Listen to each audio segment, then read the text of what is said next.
Hi there, my name is Michael Alex, and I'm coming to you today via Oakwood Collegiate. I am a teacher there, and I teach the yoga and meditation course, wellness course at Oakwood.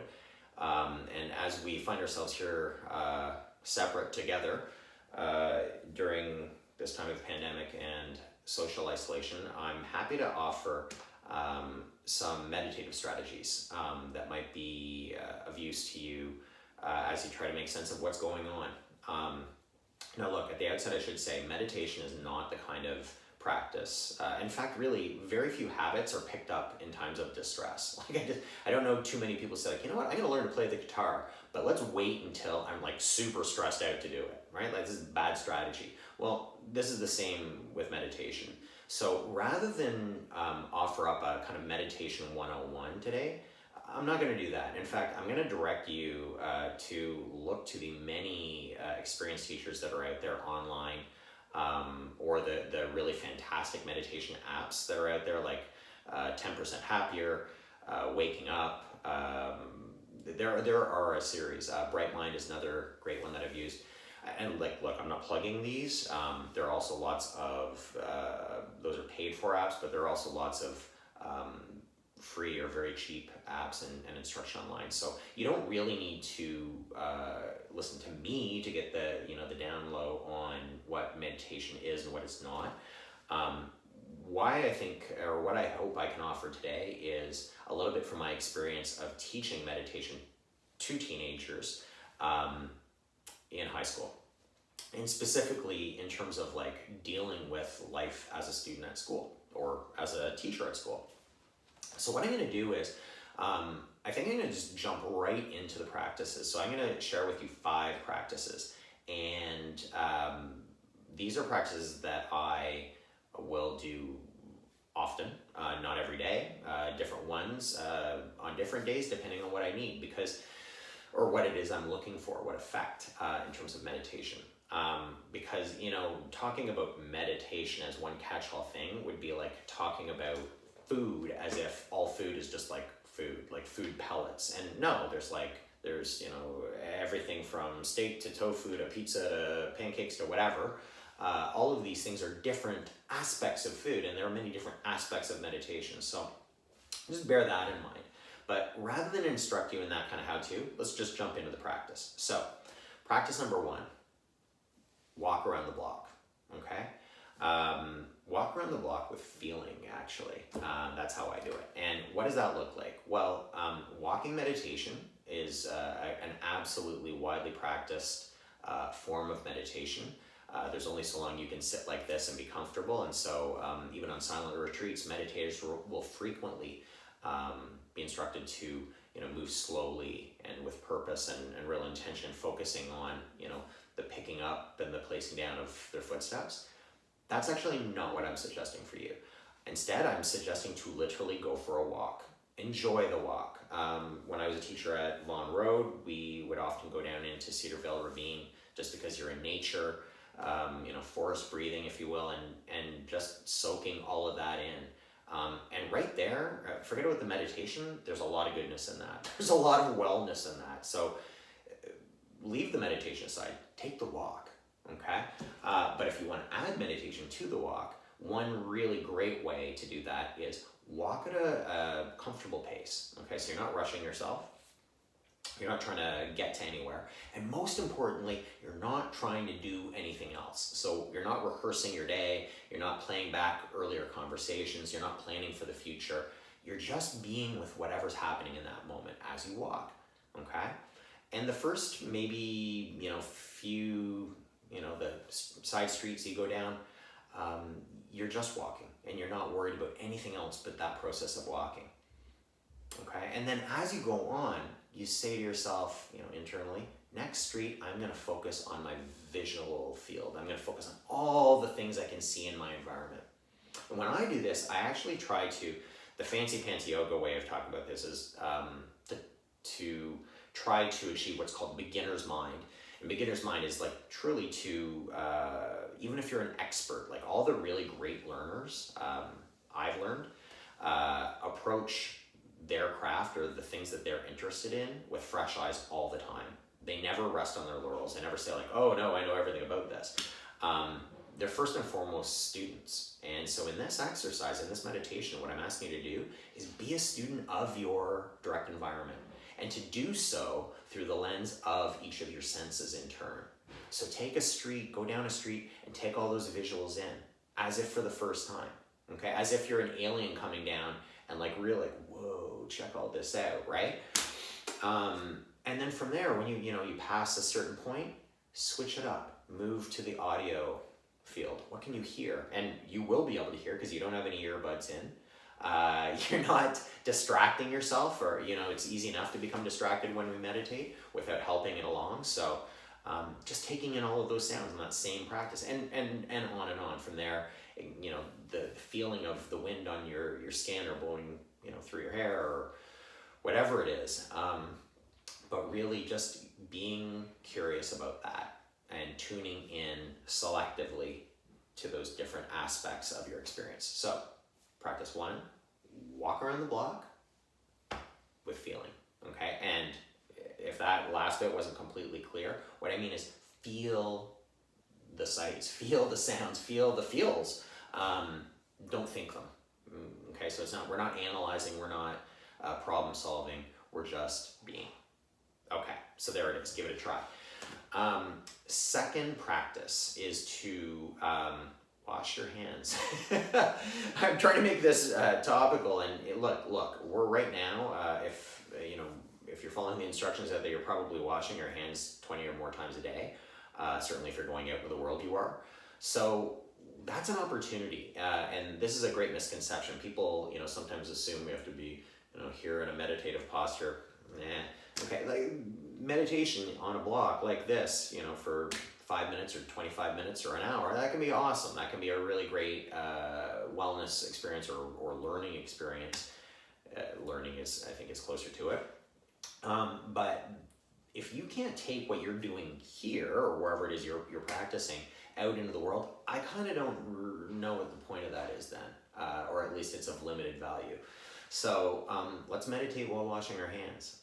You've all heard by this point the instruction to sing happy birthday to yourself twice while you wash. And in my own house, I've heard, it went from like happy birthday to now it's like, people are sick of it. So let's drop that. And instead, let's pick one of two things up. So here's what I'm doing when I wash my hands. 1, count your breath, a simple breath meditation. Okay, so to do this, you're gonna actually wanna stop the video and put on a timer and actually time your inhales and exhales. Time yourself for about 20 seconds. And that'll give you a sense. For most people, that'll be, 4 or 5 breaths. It could be more, could be less. So each inhale and exhale forming one breath. And what you're gonna do as you lather up and rinse off and make sure you get all those different areas, you're also going to be focusing on that felt sense of expanding and opening up and breathing, okay? Because often I find what people are doing as they walk around our city right now, it's a lot of this, hiding from people and like, don't look at me, I don't want to breathe your air. Well, look, I'm not going to go into that any further, but I don't think, strictly speaking, that's necessary. Open, expansive always feels better than closed down. So one way to do this is to take this really mundane, oh my gosh, my hands are getting chapped, I'm sick of doing this, and instead make it something that's more nourishing to our body. And breath is. So there's one. The second practice, if you've had your fill of counting breaths and it's gone down the path of like happy birthday, like 1, then drop that. A great replacement practice there is gratitude. So what I would suggest there is, I think people work great, but it could be experiences. I keep thinking back to one experience I had just before everything shut down. I went to a concert and it was incredible. I went and saw Nathaniel Rateliff play, and dude brought it, and it was an awesome experience. And I had no idea at the time that this would be the last concert that I'd be seeing, or that anyone would be seeing for quite some time, at least in a live setting. So I'm washing my hands and I'm thinking about that. And not like, oh, this sucks, I can't go to concerts. Instead, it's like, oh my gosh, I'm so grateful that I got to go see that last concert. Okay, so that's an experience, but people work great too. So, sending out, feelings of gratitude to the people in your life, or just the people in general. I think while you're washing your hands, it's going to make you feel better, even if they never catch wind of it. Although, funny thing about meditation is that it tends to bleed out into the rest of your life. So, this morning, at 7 in the morning, I was walking by a long-term care facility, like the places where people are in danger and dying. And there was a staff member outside having a cigarette, and I stopped and I thanked him. And I didn't say anything about the cigarette. I just said, like, hey man, like thanks a lot for you. How are you? How are you doing? How are you holding up? And you know what? Before all of this, I would never have done that. But I think a lot of us are feeling a lot of gratitude for our frontline workers right now. So that can be felt as you wash your hands. That can be shown as you move through your day. So practice 2, wash your hands and feel gratitude, or feel your breath. All right then. Practice 3, playing with gravity. Okay, so this is one that I do every day, and like truly every day. It is a great way of relieving anxiety and tension. And the reason is what I'm going to suggest is you're going to simply balance on one foot.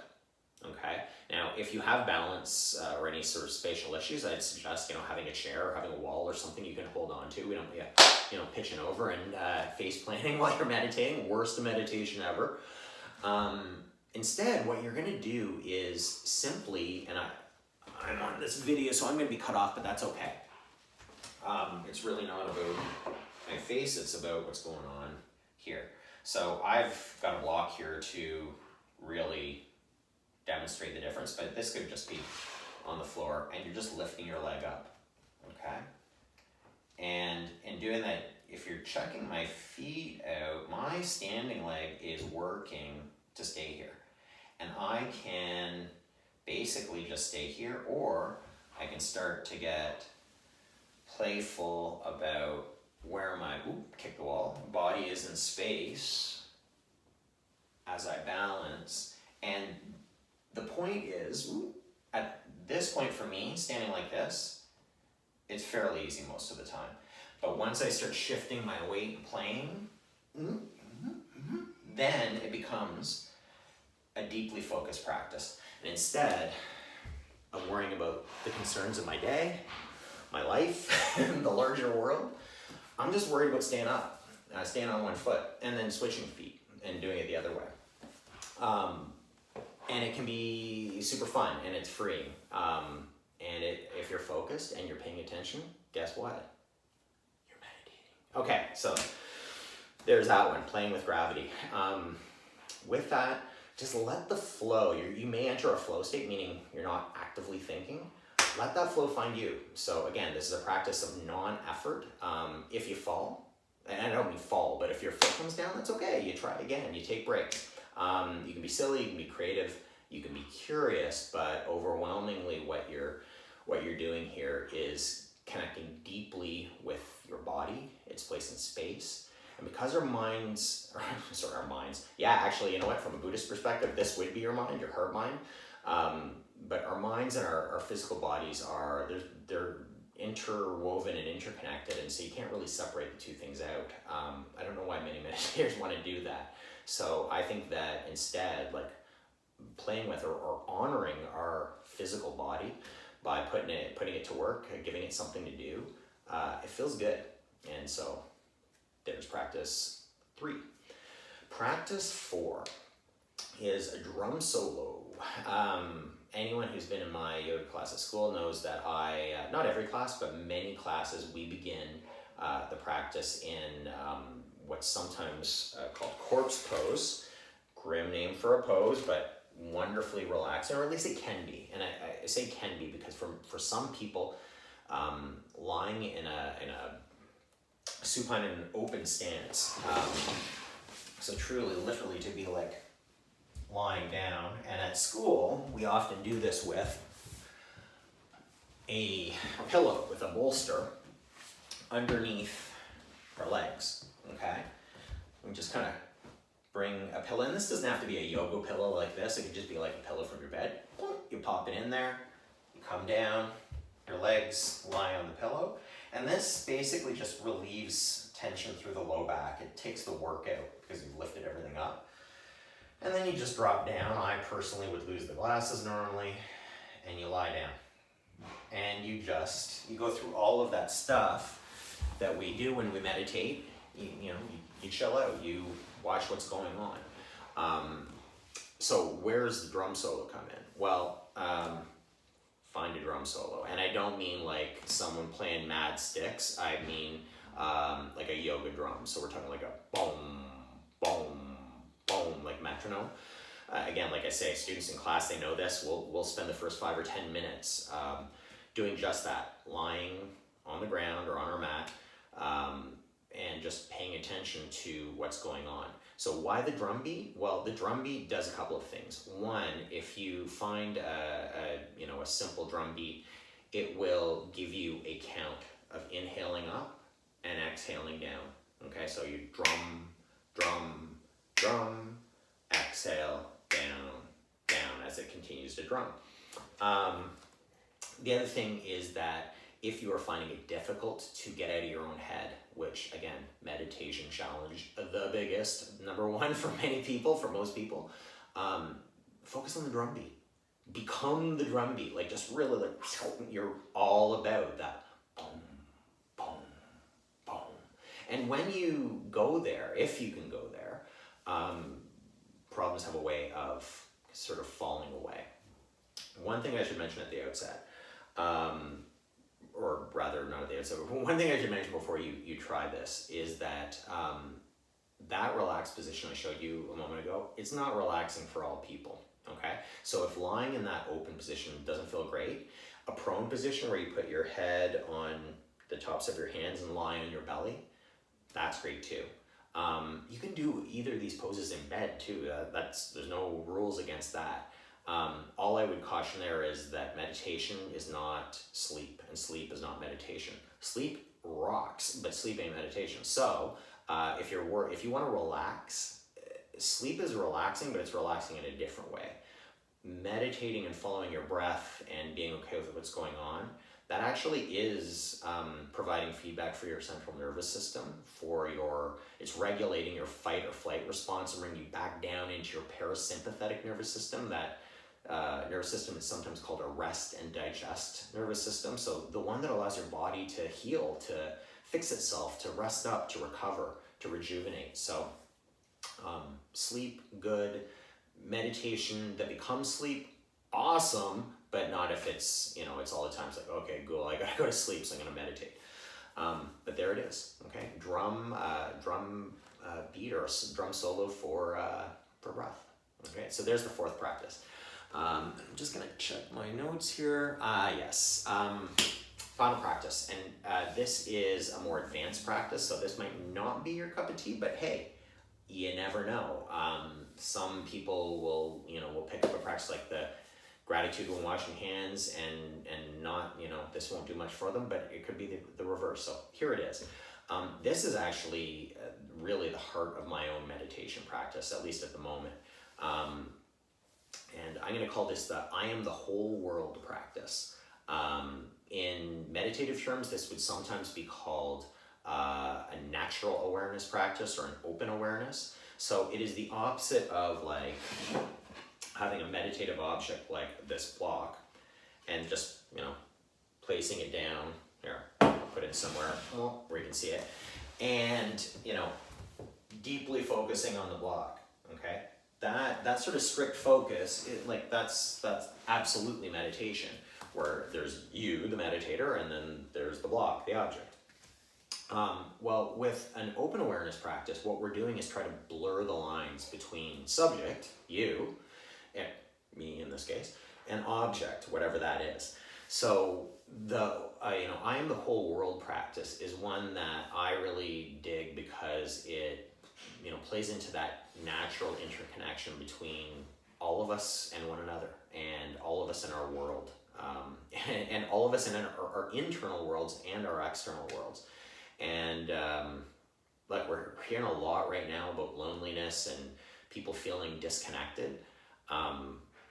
This is a practice that for me grounds me down and helps me to feel deeply connected to myself first and foremost, but not in isolation, not in loneliness. Instead, as part of a dynamic, changing, beautiful, scary, immense world that, that we all live in. So what does this look like?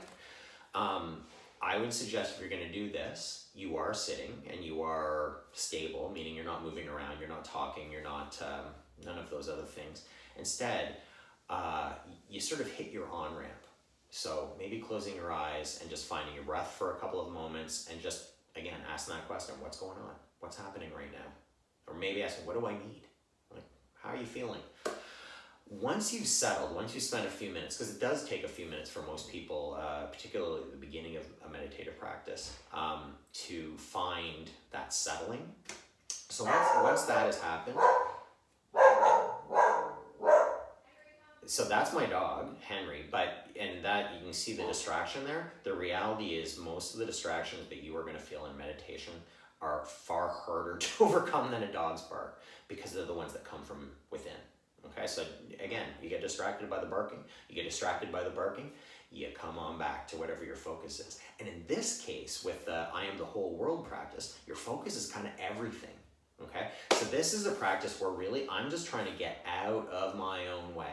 I'm really trying to just be. Like, we are human beings after all, right? Not human doings.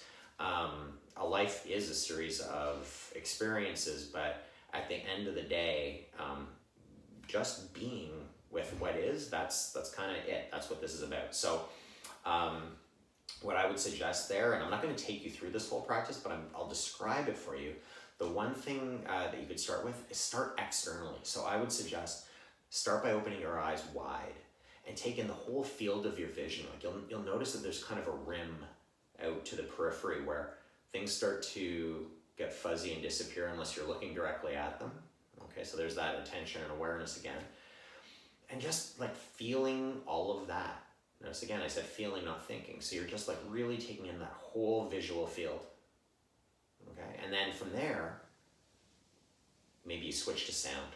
Okay, so you close the eyes and you do all of that again, same thing. Particular sounds, this sound, that sound, then all the sounds. Okay, and then from there, you come into feeling your body, feeling your breath or feeling a part of your body. So here's a little trick right now.